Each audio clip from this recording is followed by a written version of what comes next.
So you don't even have to drink out of the can like an uncivilized person. You can just sip your rosé.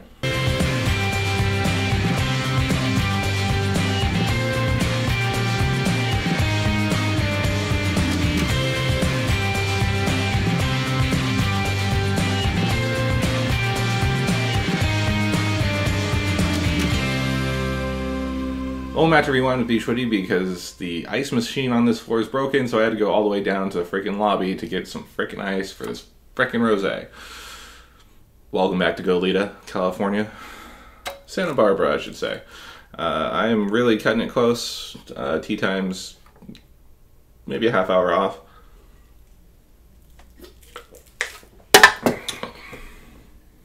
And we're going to be talking about that rosé that I just crushed. Oh look, another one. So today we're going to be doing a wine product review. I hesitate to call it a wine review because it's a canned 187 milliliter can of wine, but it is from Francis Ford Coppola Winery. I don't know if that makes it better. But as a man of quality movies and a very interesting winery in Napa, I must give him some respect in what he does, and while he's not the winemaker, he does own the property, so I assume that he has very strict standards for what he produces. This little gem right here is called the Sofia, or a part of the Sofia label, which, if I remember correctly, is his daughter's name. This is a mini Brut Rosé. Let me read you some stats about it. Our new Sofia Brüt Rosé, served in 187 milliliter cans, is also available in a Decorative Peach Box to match the brilliant color of the wine. The Sofia Brüt Rosé minis offer the same seductive flavors as our classic Brut Rosé in a sassy single-serving can. Blended from Pinot Noir and Chardonnay, Brut Rosé minis bestow light effervescence and fragrant notes of fresh fruit, flowers, and spice. Its sparkling flavors pair beautifully with food, and even better with parties, picnics, and sipping by the pool, or just sitting in your hotel room recording an episode of YouTube. The winemaker is Tondi Bolken. It is 80% Pinot Noir, 20% Chardonnay, 11.5% alcohol, and it has a barrel regimen of 100% stainless steel. Notes, scents, and flavors. Scents of tea leaves with floral and spiced berry accents, flavors of tart, red currant, pomegranate, strawberry, peach, and clove. And on the finish, graceful and round across the palate, this wine brings flavors to life along a long, sparkling finish. It's off-dry, brut. Yeah, so that's everything. Let me open a new can.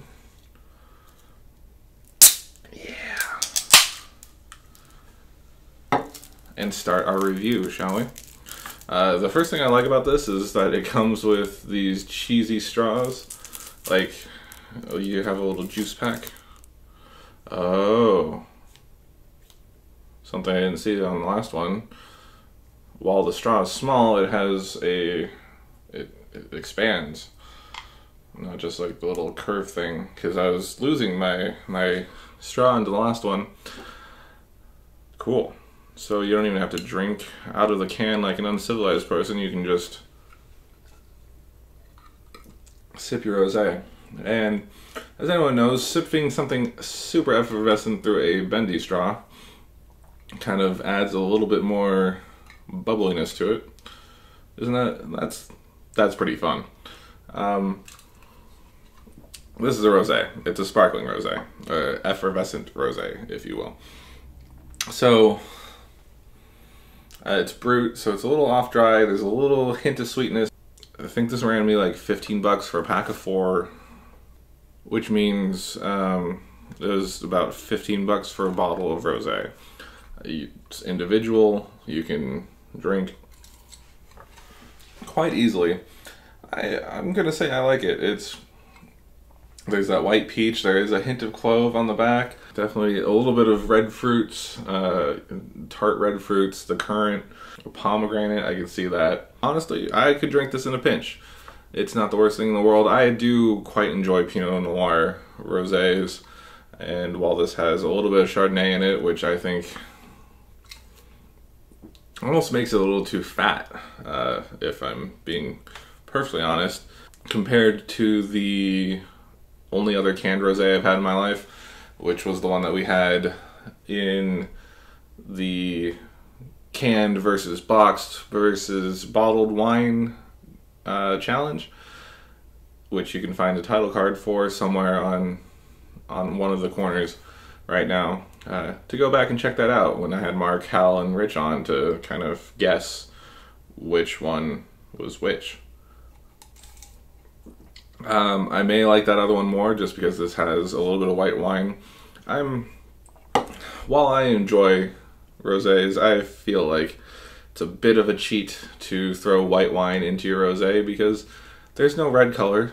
It's not bled off, it's just white wine that you've made and thrown in with your rosé. On the other hand, as a winemaker, I understand that blends are a thing, and we're in the new world, and you can do whatever the hell you want. For the wine itself, it's rosé. It's cheap, it's affordable, something you could drink when in California with your friends, out having fun, listening to Rosé Wave. If you caught Wednesday's episode, this will do just nicely. It is sparkling. I was actually talking with Lauren about a rosé-based ice cream float, just like what we did last Wednesday for Wine Down Wednesday, except for a sparkling rosé. And it would be interesting to try to use this with, I think we were thinking some sort of sorbet. Marionberry, I believe, was the choice. Regardless, actually, write this down. When we release the Rewind Rosé Wave playlist, we will be doing it paired with a sparkling rosé float. Yeah, that's my decree right now. Alright, it's getting close to checkout time. Would I drink this again? I would, in a pinch, drink this again. If I'm at a place where I don't know if I have an opener, if I'm going to be in a park, if I'm at a place where I want to throw everything away with the rest of my picnic, this would be something to drink. If you're at a pool, it's in a nice container, it can travel, it's rosé. It's not like that amazing rosé from Coselen that I had when we were talking about rosé, but it's rosé. It's drinkable, it's crushable. I've nearly finished this can in the few minutes that I've had it open. I'm going to be playing some good disc golf today. That being said, check it out. If you're in the States, it's really affordable, it's portable, it's in a can. If you're sick of the normal canned rosés that you've been drinking, you should try it out. So if that felt like an adequate review for you, thank you for watching. Next week I'll be back in studio, and we'll actually no, next week is a year doing Rewind, so I will have some year in review stuff going on. I will be back in studio, but it will be slightly different. I haven't exactly planned it out yet. That's for later in the week Brandon to figure out. For now, I'm going to drink the rest of this, go eat some L&L, and go do awesome at disc golf. This has been Rewind. Thank you for watching. Follow me on all the social medias, at bschwitty, etc., etc., etc.